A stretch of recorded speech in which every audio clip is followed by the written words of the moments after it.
So wonderful faces I can see over here, and we have been planning for this event for last couple of months, and finally when I can see lots of people are coming over here, so that gives a great happiness, and really appreciate. Thanks for your time today.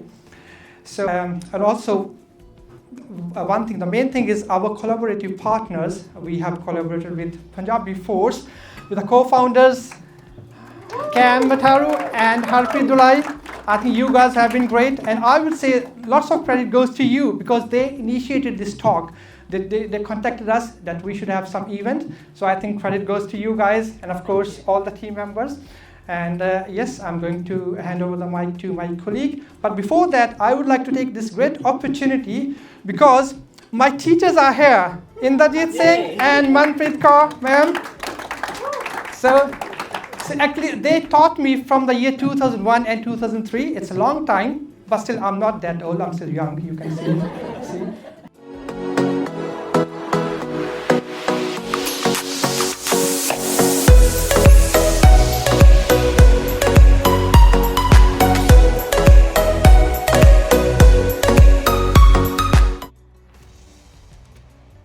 Said, thank you very much for being here with us. We've been really excited, and obviously we'll show you the journey so far with us. But this is our second in-person event, so we're really happy to be here today. Just a bit about who we are. So I'll kick off. My name is Harpreet. I work at EPAM Systems, and my role is Associate Director, and I'm also Global Speed Mentoring Lead. What that means day to day is I lead the pre-sales team for the Salesforce practice across EMEA. Now, I've been doing this tech role or a tech role since I left university for around 11 years now. And then Cam and I met through community events, just chit chat, and we had the idea of creating a community, Punjabiforce, and we'll talk more about why we created it and what our mission is later on. Yep, thank you so much, Harpreet. Yep, you can't see my name, Cam. I work with Capgemini, and my role is lead functional consultant in a Salesforce practice. Yeah, we call it Salesforce, but actually I work with every platform. I'm more from the delivery side. My responsibility is taking the ownership, working closely with the engagement directors, and deliver the project end to end, because the more you go senior, actually, you know what, you get more challenges. So I have to put multiple hats. You can call me business analyst, you can call me functional architect, functional lead, or whatever comes in. You have to do everything to deliver the project to the client, and that comes with the relationship, everything. And yeah, we are here today because of Punjabiforce, and my journey with Punjabiforce is from I started as an independent mentor, but I end up collaborating approach with Harpreet, as she mentioned when we met, and we linked in a way that yes, we should do collaboration, which means we increase our reach basically to the people and help more. Mentor everybody as much we can, and yeah, the motive is helping people. Yeah, I think the way we saw it is because Cam and I individually, we mentor through organisations such as Supermoms and other organisations. Oh, yes. Forgot about it. And so what we started to see was how can we help the closest community to us, and just creating that space for people to come together like today. And to network, and also we've got some success stories like career advancements where we've had people connected within our community and they've been able to get jobs from it. So again, we're not asking anything of anybody except show up if you want to network and get to know everybody in the community. And I think personally for me it was having a space in technology where you could see familiar faces, you could see kind of your face, because a lot of the time we are opposite faces that don't really represent us or really understand us at its core. So, I think we've got a lot. That was one of the MOs. So the mission is really in line with the Punjabi values of resilience, hard work, and that community feel. Thank you. Anything? And that leads to our mission already done. Yeah. So obviously, knowledge sharing and networking, what Harpreet just mentioned about the networking. Again, one thing I really want to add, I started this mission with Seva. Yes, go on. So can you go to the previous slide, please? Just one thing to point out, both of you have got a lovely smile. Oh, thank you. Thank you, Gautam. Thank you, Gautam. Yeah, so I personally started this mission as a Seva, and that's why I really loved the word when it came to me, like when Harpreet said, let's do Punjabi community and giving back to the community, and which I learned from, I think I'm keep saying the word Salesforce. I know not everyone is from the Salesforce, but we already practicing, and I learned from 2022 how we support other people. But then when I noticed, I can do the same thing with my community as well, and this is where from Seva to collaborating with everyone. And Harpreet, I think you can take the career advancement on there. Yeah, no, I mean, I mentioned it. We already had success stories. Yeah. So that's the whole point of networking and getting people connected, is to have these successes. But with this community, there needs to be a goal, right? Like, you've got a mission, but you've also, what's the goal here? It's not just about seeing all your beautiful faces here today. There is a long-term plan. And for us, because we are mentors and we have been doing it and we understand the structure, for the future in Punjabiforce, we see it really going down that route, whether it's mentoring programs, mentoring clinics where they're just a set time, 30 minutes, 60 minutes, because everybody does have busy days, alongside the networking. Because if you look at our events so far, as I mentioned, so far we've done 3 events since launching Punjabiforce, but 2 of them have been in person. So thanks to EPAM. 1 virtual, 1 in person. 2 in person? Today. Oh. Included today. Sorry, guys. Yeah, today is in person. Yeah. Oh, this is in progress, that's why. So thank you to EPAM and Grant Thornton for hosting this space and allowing us to bring people together. And that will still definitely be the MO, but there will always be a long-term progress for our community. Yeah, definitely. Go to the next one. Yeah. And yeah, look at these, our nice pictures. So from here, I really want all our Punjabiforce team as well, if you guys can all stand up. Aurum, Alok, Vijay. Yeah, I believe we all have, and Minu, obviously, how can I forget? How did you forget your wife? No, because she's not wearing Punjabiforce t-shirt, I'll blame her. So obviously when I say collaborating, so this is what we are collaborating. It's not possible with one person, and we're getting lots of support from like many different people.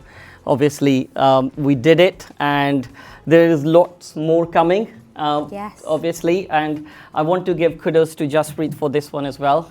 It wasn't easy because we started talking in Jan, I believe, about this. Yeah, so it took us 4 months. We did it. Yeah, and also we just kind of want to do a call to action to be saying and asking everybody, if you do have connections or you do work for companies that do have spaces, we'd love to have a conversation about hosting these kind of events, because it doesn't happen in isolation. And so with graciously Grant Thornton and EPAM hosting, we are still on the lookout for other spaces so we can create more events throughout the year. So please get in contact with us through social media, LinkedIn. I think we're on Instagram? Yeah, link. Or- We pretty much on every single Yeah. platform, and that's the QR code. Oh, here, it's near to me as well. So feel free to contact us. I think we're more active on LinkedIn, and just drop us a message. Love to collaborate. Whoever is next one is available for us. Yeah. Here we go. Our guests today, Mr. Beech and Mino. They're going to speak soon. Obviously, you're going to get introductions soon with them. And should we hand over?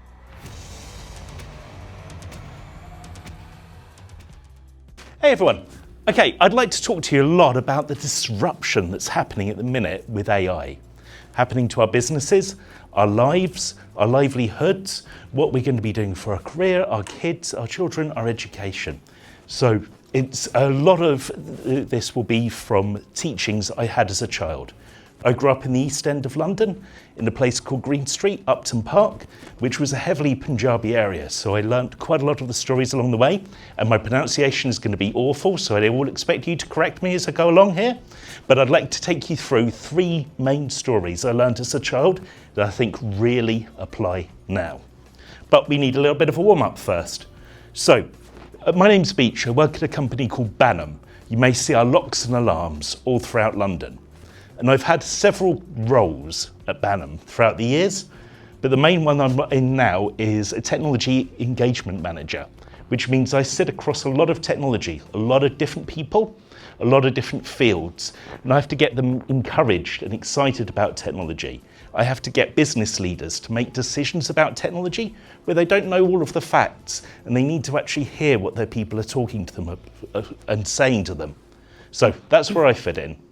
So, to begin with, we're going to look at a quote from Peter Drucker, which really sets the stage. Peter Drucker was a famous business management consultant. He's done a lot of literature, a lot of talks along the way, and pretty much any MBA course, you're going to be learning a lot of his sayings.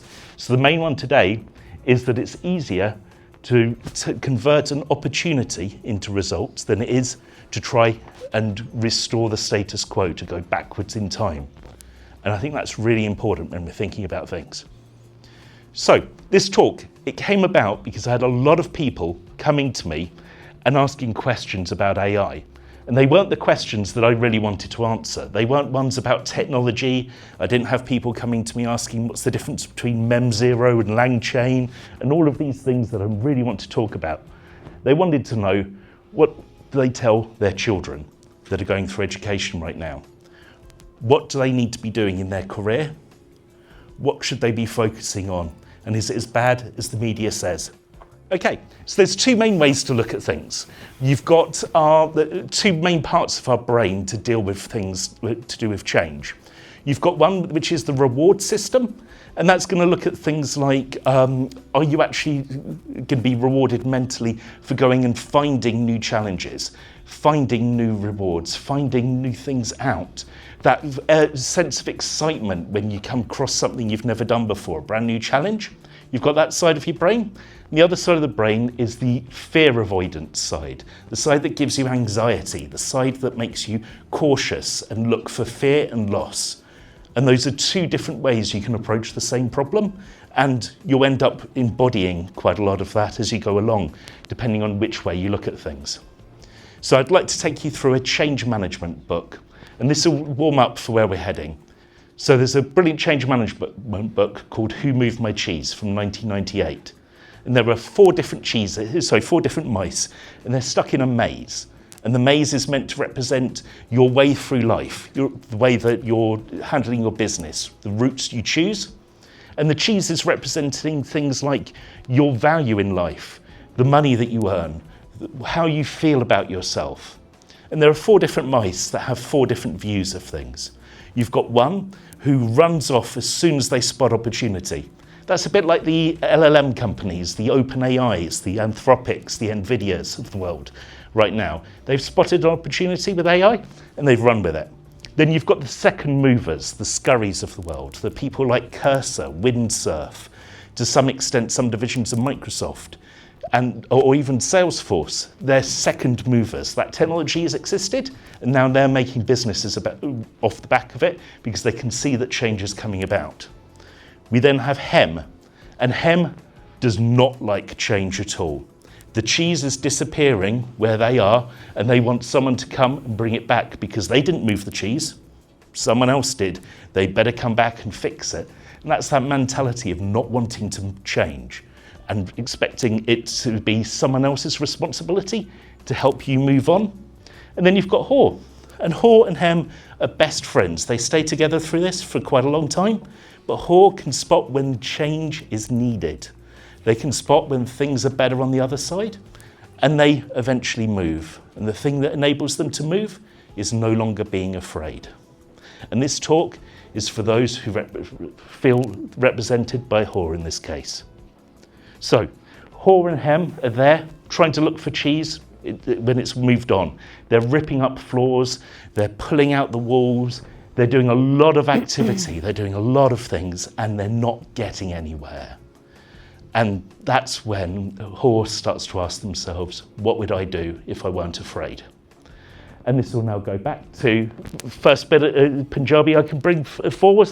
So we've got this was a Sufi, this was a Sufi scholar, if I remember correctly, 300 years ago, Shah Inyat, who went, and they had a student that was coming to them. And the student was asking, how do I reach God? I'm here, God's there, I can't reach them spiritually, mentally, emotionally. How do I get there? And eventually their scholar turned around to them and went, look, the only way you're going to get there is you can't reach it from where you are. You need to be uprooted from where you are and replanted over there. That's the only way you can reach it.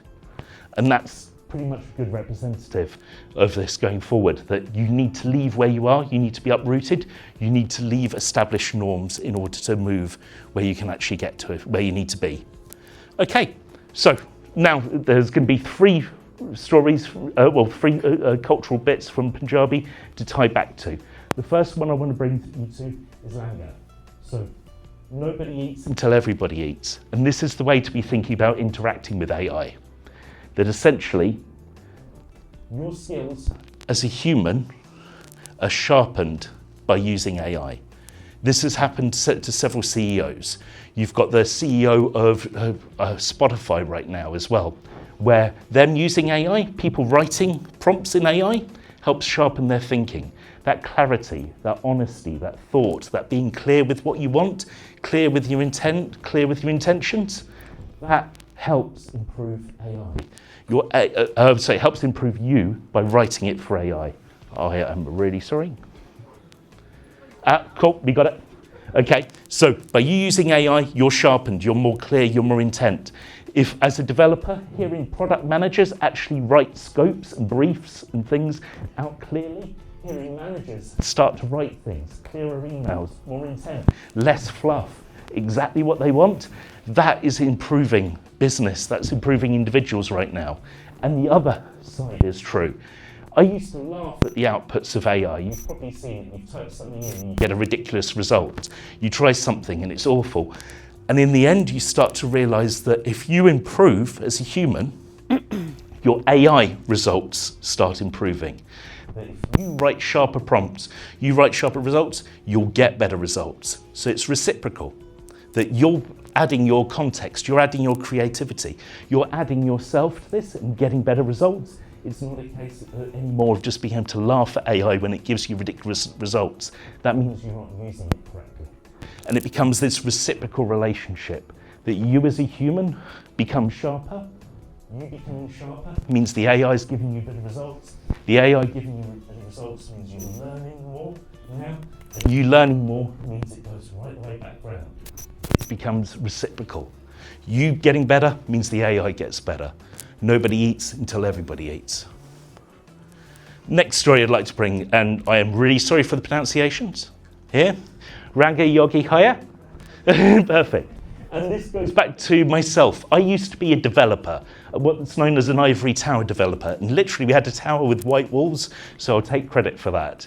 I used to take specs of what the business wants and then start writing and developing things. I'd figure out what the business needed to do for technology. I'd take it and get rejected immediately and not understand it, and then they come around to my way of thinking, I'd be all righteous. That was not a good reciprocal relationship. That was me not helping myself. And in the age of AI, continuing that method, not interacting with the business, being sort of holding details, being tech focused instead of people focused, that is not working in the age of AI. It's kind of ironic that as we're heading towards a really technology heavy revolution, that being tech focused doesn't help you, quite the opposite. So I'd like to bring back, because it's essentially you can change your form and transition without losing who you are and what drives. So I become an architect now, I can still bring my developer and technology chops through. So it's a matter of aligning your jobs. And this is not just aligning your jobs to listen to what your manager wants. Sometimes it's a lot further beyond that. It's how do you connect what you do to business value? What can you do? And it's not just financial value as well. It can be the community value. It can be product quality. It can be your community values. It's a matter of aligning what you do and the work you do to actually drive forward. And I bring this back to, because I've seen a lot of the community change over the years, especially since the diaspora. You've had a lot of change happen, and the Punjabi culture, more than any other in my lifetime that I've known, have been able to deal with that change, deal with that adaptation, to not lose culture no matter where they are in the world. And that was really great growing up with. And I'll bring back to Bhangra, one of the favourite music sources here. Bhangra has infused hip-hop, it's infused rap, it's infused electric dance music. It's still recognisable in Bhangra, but it's now an international phenomenon. It's not landlocked. And that's a real good example of how you can actually bring the culture, bring the drive, bring the energy, bring the identity, but still adapt and change and transition. And the market knows this. And the market looking for AI skills, they're not looking for the tech geek that knows what PyTorch is or what to do with MemVid. They're looking for people that can drive quality and change, that have a sense of identity, that have a sense of right and wrong and quality, and using that to get the AI to get the results they need. It's not the people that know what the AI is. That's pretty much a solved problem now that's getting, very few people are working on. The real problem is how do you solve real problems and drive it through? And that requires character. And the final lesson, and I really have no chance with the pronunciation, Ilman Bas Karina Ya. Stop with the knowledge, friend. Now, this one spoke to me quite a lot because I was a real bookworm as a kid. And it was a matter of, it doesn't matter how much you learn, you've got to have the wisdom that goes with it. There's a famous quote from Oscar Wilde, for those who like the Western thing, literature, which is knowing the price of everything and the value of nothing. I think it's pretty much the same. So if you're comparing yourself to AI, it'll always be faster, it'll be more efficient, it'll be more intelligent, it'll be more knowledgeable. You can't win on any of those principles. Where you can start to win is caring. AI cannot make decisions by itself that it's then accountable for. If you look at what's happened in America with Anthropic versus the White House and the whole banning, the whole thing is Anthropic is saying you can get the weapons to automatically kill, you can't have the AI be responsible for those lives. And it's the same with anything you use AI for, that caring, that heart, that having relationship with other people, to have a stake in the game, that's a human trait. And to bring it home, there was an AI we were looking at to help people who've lost a loved one, who've lost a family member. And you can get it to work out probate, you can get it to work out funeral arrangements, flowers, everything like that. But if you have a voicemail of a loved one, still on their phone, still with their voice, they can identify that there's a contract there that you may want to take a recording, but they can't tell any member of that family, no AI can, when you need to delete that voicemail. And that's really where AI loses humans. So AI is faster, more intelligent, more efficient, more knowledgeable, but it can't beat human effectiveness. And human effectiveness is knowing the why, who, when, and what to do. And that's where you really shine. So when you come back to your desk, and I have to cheat here and grab my notes that weren't on here, there are 3 principles, the 3 pillars of Sikhism that go hand in hand with AI. You've got Namjapal. So yeah, I can't pronounce, I'm afraid, on here. So the main thing with Namjapal, a lot of people have it, you're reiterating the name of God, you're meditating, you're rethinking, but what you're really doing is losing a lot of what holds you back, what is not true, what needs to change. I think that goes a lot with what you need to be looking at in terms of AI things. What prompts, where are you not being clear? Where are you being dishonest to yourself? Where do you not have that clarity in thought and projection? We have correct Carol. Apologies, really bad pronunciation again. But with correct Carol, it's do your work with your talents honestly. Don't do someone else's work. If you've got a job that works well with AI, that you can articulate, that you can write down, and someone with no knowledge can do that the next day, that is a job for AI. That is not something you should be carrying on your back and doing. Whereas the work that you should be doing is the ones where you're using your skills of effectiveness as a human, where you're being honest to yourself. So don't try and hold on to these jobs and things that you don't need to be doing anymore. You need to let go of them. And finally, Van Chukka. So spread the word. Tell others as well.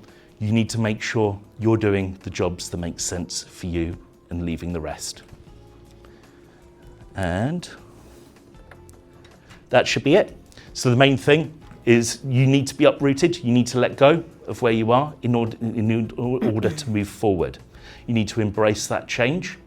And like Peter Drucker said at the beginning, it's a matter of, it's easier for you to get rewards from this opportunity than it's for you to try and cling on to the way that things used to be.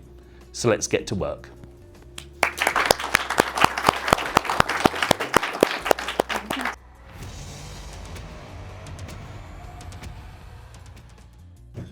Hello everyone, I hope you all had pizza. I will have it after I finish, thank you.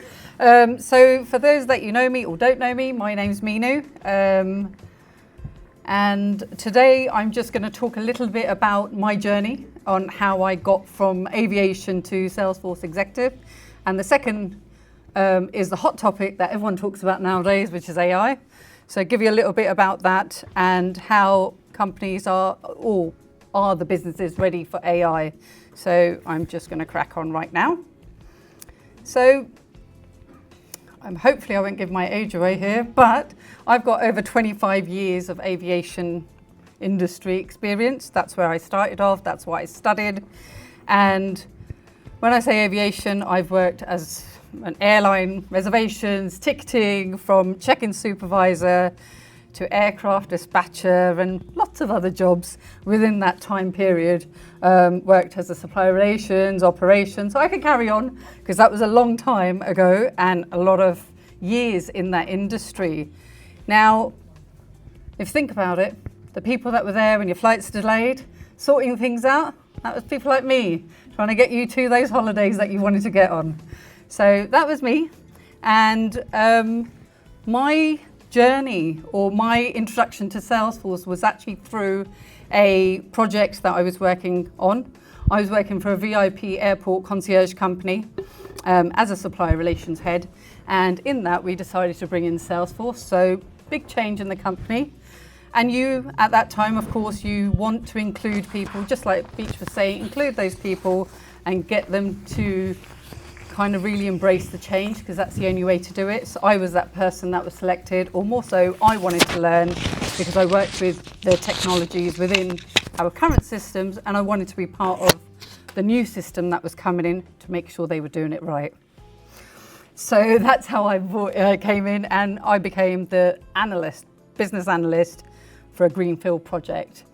Now in that, didn't know anything about Salesforce. That was the first time I saw it, but when I did see it, I loved it because I found it to be very simple and it was literally what was on the box.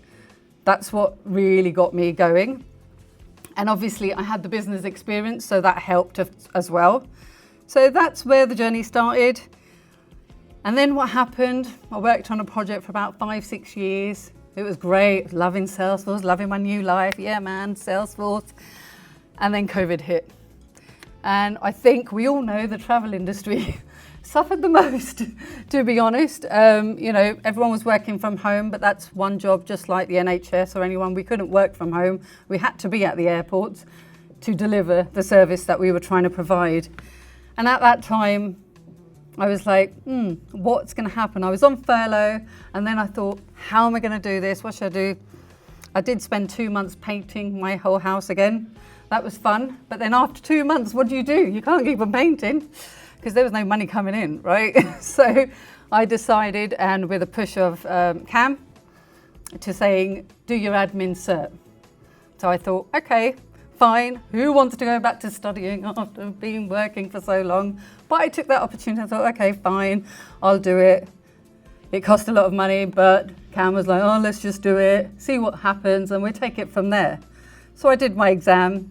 I failed by 1%. I was very upset, but because I put in a lot of hours to it. But of course, something in me thought, you know what, let's just give it another shot. I revised and I revised. I put in a lot of hours.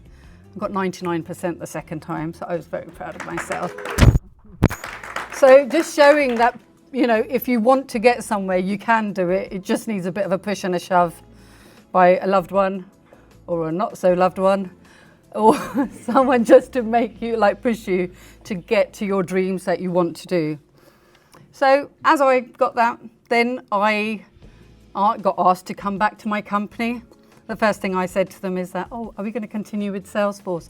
And they said, no, we need to rebuild the travel industry. We need to get our clients back and everything slow. That's when I decided to leave the business.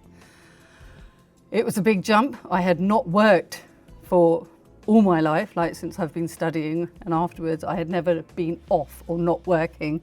That was hard. It was very hard. But I took the jump, and Cam said, try it out, it's fine, you know, let's see what happens, give it a shot.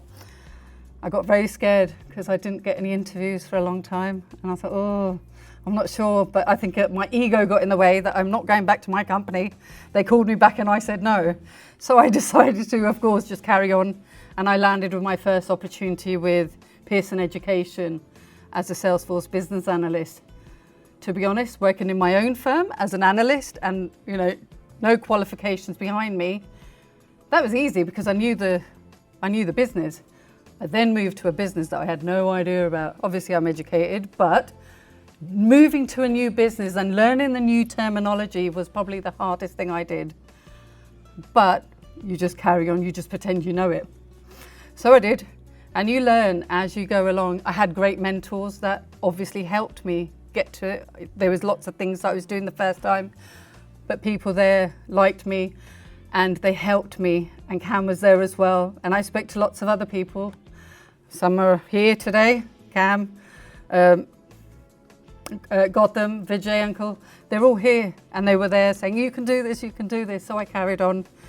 And then after 2 years, Pearson decided to change, and they had bought over another part, which means I got made redundant. And I was like, oh no, what do I do now? That's the only thing I know.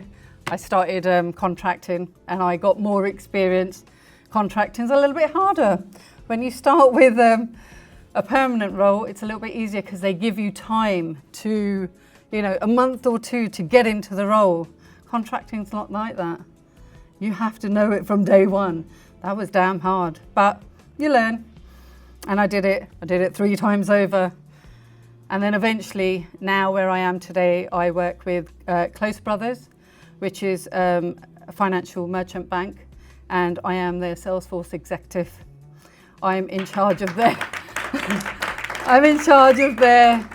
CRM strategy for Salesforce. I work with the senior leadership and help deliver Salesforce as and improve their sales strategy and their journeys and so forth on. So that's basically my journey on how I get there. The only thing that got me there is curiosity and the determination to kind of really go for it and not look back. So anyone who wants to move or doesn't want to move and wants to make that change, just go for it, just carry on. You will get there. You just need to keep that focus. We were just discussing it with a couple of you just now. So please just carry on. Don't think that if you don't know it, you won't learn. You just need to have that greed of learning. Okay. Thank you. Thank you. So now, the good old subject that everyone's talking about, AI, just following on from Beech. AI is a funny one. We want to do it, we're scared of it. Some people are just doing it because, you know, a company's just heard another CEO saying, oh, we're doing AI. We've changed all these things, everything's better. So then everyone's thinking, oh my God, we should do it as well. But what are they doing? What are they trying to improve? That's the biggest thing that we need to know as a business, that what is the motive behind AI? Yeah? So, first of all, what is AI?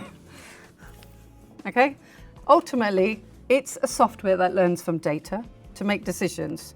It looks at your patterns, and then it can handle things that humans can or used to do, but a little bit faster and more correct. So if we break it down into 3 little sections, it learns.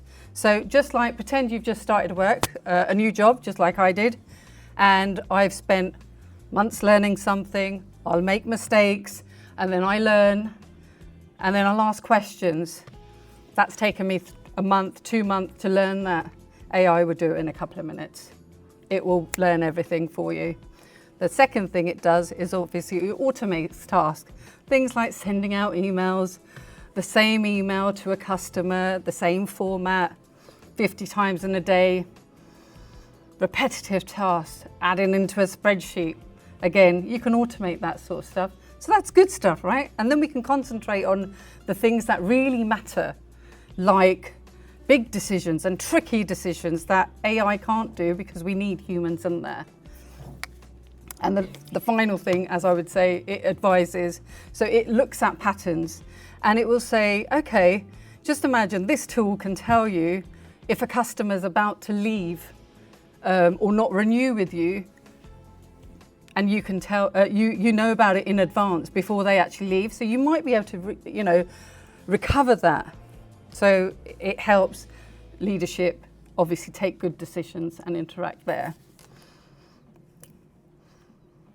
So now I'm just going to put it into a real life example, looking at a scenario of a mid-sized financial services that processes about 500 loans applications per week.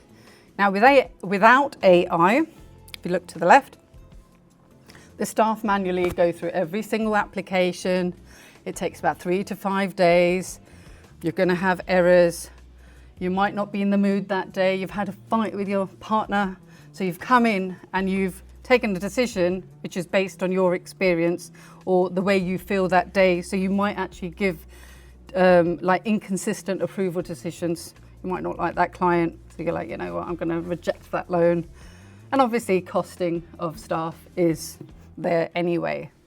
Now, if we move to AI, the AI can pre-screen all these applications and score it for you. It can cut that process time into like an hour or so. It won't have any errors because you fed in what the criteria is. And then of course it's consistent. AI doesn't have emotions. So it will only look at that criteria and say, you're either going to get the loan or you won't. And obviously not saying that the staff are going to go, they're going to be there, but they're going to look at those complex cases and really focusing on those. They don't need to focus on the simple, happy path ones. Okay. So now, what does your business need to consider? I think the main thing when we're moving to AI, we need to remember that we need to have certain considerations for making sure that we have a need for AI. It's very easy to say, yeah, we need AI, but what do you need it for? You know, we need to have a clear goal. So in the sense of your data quality needs to be bang on. If you've got crappy data, then your AI is going to be crap. Let's put it this way. We need to make sure that it complete records. We can't have records that don't have half of the information, because when you ask AI and saying, oh, can you give me this? it's not going to give you an answer because it doesn't know. We haven't fed that information in. And that's what people don't, like some business leaders don't get that because they just think that, oh, it should be there. We've just paid loads of money for this AI, but it's not going to be able to give anything because it doesn't create anything. It's just going to feed back what you've got in your system. The second thing is we need to have clear business goals. What is the purpose of it? It's a big investment, so we need to know. You can't say, oh, we need AI just to improve like the business. Okay, what part of the business? If we have a goal that says, okay, we want to reduce our custom complaints process from 5 days to 1 day, that's a clear goal. AI can work with that. So it's really important that we actually define those right at the beginning. The third thing is obviously budget and resources. Nothing's free, right? So it requires a lot of investment in tools, training, we might hire consultancies. And then obviously you need to make sure that those costs, initial costs and ongoing maintenance is considered when you're moving to AI. It's an ongoing thing. You can't build your AI or the tool that you're going to use for AI and that's it. You will carry on maintaining it because you need to improve it at all times. Now the biggest thing, just like Beech said again, your people. Your people in the business are really, really important. Everyone's scared about AI. Everyone thinks their jobs are going to go. So include them in your journey. They need to know that their jobs are safe because that's a conversation that everyone's like, oh my God, AI is coming, we're not going to have a job. We need to get them included, get those champions in. That will be your voice for the business. That will say, okay, fine, we got champions in. And they work for all projects, not just AI, for normal changes in a business. If you have people, a set of people that obviously test with you, check the AI, check or any project, they will be good because they're like your advocates to say, oh, the change is coming, but it's good because we've seen it in advance. So let's bring them on that journey. And of course, we don't want to forget regulations, right? That's a big one, especially when you're working in finance, HR, the healthcare system. Regulations are big that you can't work without, especially finance. Just imagine sticking in AI and forgetting about GDPR. Good luck to you all. So you need to think of those things. And lastly, obviously, vendor and partner selections. You need to make sure that the company that you're using and maybe look at their case studies, maybe think about that, have they done this before? That helps because you know that they're experts in that. So, you know, it really, really helps with that. So I'm just going to move it to the next slide. How ready is your business? So this is a quick self-assessment that you can use. Now, every company, you can probably read the screen and see where is your company right now in this. So if you're on stage 1, you're at exploring. Now at that time, you're not really using AI. The teams, you know, they want to know about AI, but they're not structured. We don't know what it is. The data's probably not so great. Well, your next step should be actually educate your senior leaderships on what it is. Even a half an hour session is really, really useful. Have a small pilot program. Or a project just to say that, okay, we're going to focus on this a little bit. Think about it. The next stage would be planning. The leadership now have agreed on what our goals are. So then it's like, get the data foundation. Your data's getting fixed now. We're building our foundations. And then obviously we're talking about our budgets, like how much is it going to cost? How much are we going to spend? What is our problem? What's our goal behind it? We've got that now. The next step behind that would be have 1 or 2 clear cases and say, okay, this is what we're going to concentrate on. Just like I was talking about moving our complaints process from 5 days to 1 day. That's a clear goal. That will help us. With that motive, you can then have your vendor conversation saying, okay, this is what we're trying to aim to. Because a vendor can't deliver without knowing what you want. You can't say, we want to change things. Well, what is it?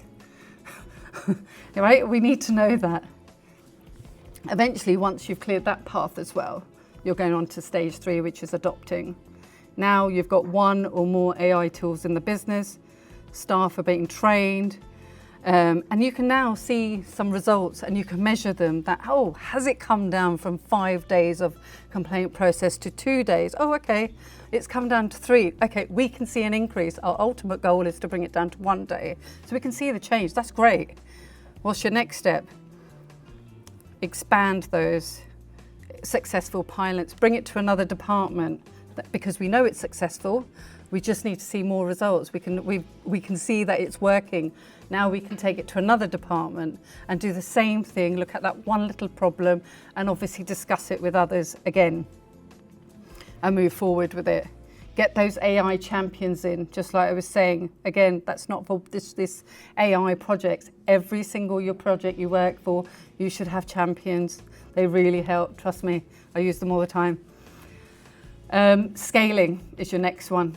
This is when AI is all over your business. We're using it properly. We're using it in all different departments. And we can now see some AI insights. We've got advantage over our competitors. We're great. It doesn't stop there. The next step was focus on the governance behind it. Have a team that is actually going to keep on controlling, making sure that are we doing still the right thing in line with trends and changes of businesses that are happening. And of course, continuous improvement. Do not build a system or any tool and not move on. They can't stay in like 10 years ago, you built something and it's just sitting there. I deal with that all the time. Companies build systems or tools, they use them and then they don't improve them. So you're stuck in like 1980s dealing with that problem and it's not resolving anything. So it's damn important that we look at those type of things too. Now, this is just how to prepare. This is a little bit of an AI readiness action plan. So if we think about it, you can't go back to your company, oh my God, Mino said AI is great, we should just do it. You're not launching it next week. It takes months, sometimes longer than a month, or months to plan for this. Phase 1, from now to about 3 months, educate your leadership on AI basics. What is AI? How are we going to do it? Look at your audit your existing data and qualify excess. If the data's not good, get it into a position that is good. Do whatever measures you need to put in to make that data look good. And good means that it's correct and it's filled out properly. And identify obviously 1 or 2 points that AI could improve, and then assign those AI champions. Get that team ready. Get your basics ready. That's your phase 1. Do not move on to the next phase until you've finished that. It's really important that each phase is dealt with in a correct manner. Otherwise, it's going to fail. Any project would fail like that. And I'm sure there's lots of project managers here that would know that if we don't do it properly, they fail. So phase 2 could be about 3 to 9 months. That's where you are. Start looking at your vendors, start looking at suppliers that have maybe experience in that. Look at the tools that they're using. Do they fit in with what you're trying to get to? Don't use a tool that doesn't fit with your business. You'll be having workarounds. No point in that, right? Because if you're spending that much money, use a tool that is useful and it's going to work for you. Run a small pilot program. Make it small. It doesn't have to be a big change. A small one's good.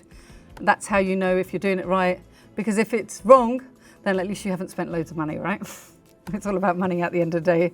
Train those key staff alongside with the AI tools so they're comfortable with it. And of course, measure those results. Set the KPIs. If you don't set your KPIs early, you can't do it later. If you do it now, you can measure your success on it. Don't think about KPIs afterwards. No good then, because you've already built everything. So that's not going to work for you either. And your final stage would obviously 9 months plus, and then you can move over to your other departments, build the governance, just literally what I was saying a little while ago, but it's just in a phases to how you could move, make sure compliance is involved in this. Because the last thing, and all the time happens, is compliance is forgotten. And then you change everything, and then compliance will say, well, you can't do that. The system says no. You've got to be prepared for them, get them involved, get everyone involved so that nobody can blame you afterwards, right? And communicate the progress to staff so they you can gain their confidence. It's really important. Your staff are what make your business. And if you forget them, then good luck to you. They're not going to adapt to anything. It's all resistance to change, uproot and change. You've got to take them with you. They're going to use that system. They will make your business successful. So finally, I am towards the end now. These are the key takeaways. Remember, AI is a tool. It's not magic. It will only work when we define a specific problem. That's when it will work. You can't just say, we want to change something. You've got to have a defined problem. Data, of course, is the foundation, as we all know. I'm sure all of you work in businesses and running reports and so forth on when the data's run. We've got some data scientists here, so they know how important data is. So, of course, your people are the key word, people. They're the ones that are going to make or break your system. So take them with you. Technology is the easy part. It's the people that's the harder part, right?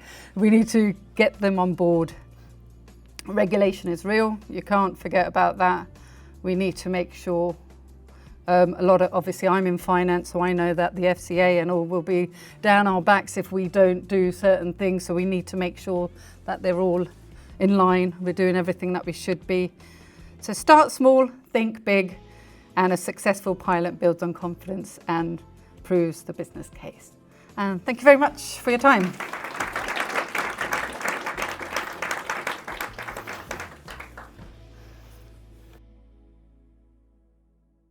Again, I said it's a subjective, you don't need to answer right now. Anybody can reply back. So when we are talking about AI, in the human history, this is the first time I'm using word outsourcing. We are outsourcing our cognitive abilities to machines. Right? So, and this is till nowadays all physical world, when we are doing automation, this and that. But now we are talking about inside. I believe it is going to make a difference in our social and religious framework as well. So when we are talking about religious framework, that is mainly about our homes, our suffering management, these sort of things. And I can see the mentor, these all LLM engines can act as a mentor.